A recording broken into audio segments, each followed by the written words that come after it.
हमारे साथ इसी क्रम में पीड़ित किसान मौजूद है। हम जानना चाहेंगे किस प्रकार 10 दिनों के अनशन से लगातार जूझ रहे इन किसानों का सपोर्ट करने आए हैं। नमस्कार। हाँ, मैं नंदलाल मीणा गांव सुंदरेल से हूँ। मेरी जमीन रेल में चली गई है। बहुत पीड़ित किसान हूँ। 2 साल से बहुत संघर्ष कर रहे हैं जमीन के लिए।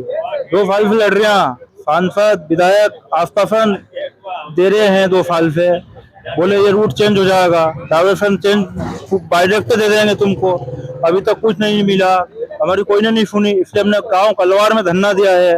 अनशन पे बैठे ले हमारा 6 किसान, भूख से आज 10वां रोज है उनको। भूख प्यास से रोटी पानी छोड़ रखी है उनने, पानी के बल पे बैठे हैं हमारे किसान भाई।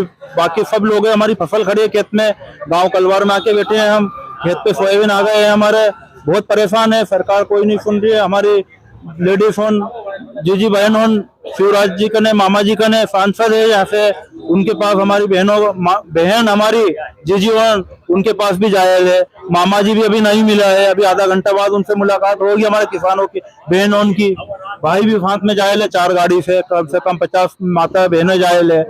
उनकी मामा जी से मेरी निवेदन है, नवरात्रि में माता जी से भी हमारी उनकी सुने, उनकी पुकार सुने और आगे दिल्ली तक उनकी बात ले जाए। मोदी जी से भी उनकी बात रखे कि इनकी जो मांग है उसको पूरी करी जाए जल्दी से जल्दी। हमारे किसान भाई है तो सोयाबीन अलग आगे हैं। हमको 10 रोज हो गए धरना आंदोलन कर रहे हैं कलवार गांव में। हमारे पास कोई सांसद विधायक नहीं आया अभी तक।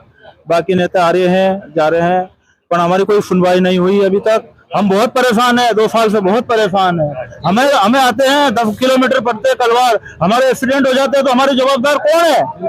उसके जवाबदार कौन है? कोई नहीं। हमको 1-2 लाख रुपए देके और हमारा पोस्टमार्टम करवा देंगे। हमारे जवाबदार कौन है? कोई नेता नहीं है हमारा कोई नहीं। हमसे वोट ले लेते हैं और फिर हमारे नहीं सुनते हैं कोई भी। इसलिए हमारा निवेदन है, नहीं तो हम 8 गांव के मिलके नेता का चुनाव का बहिष्कार करेंगे।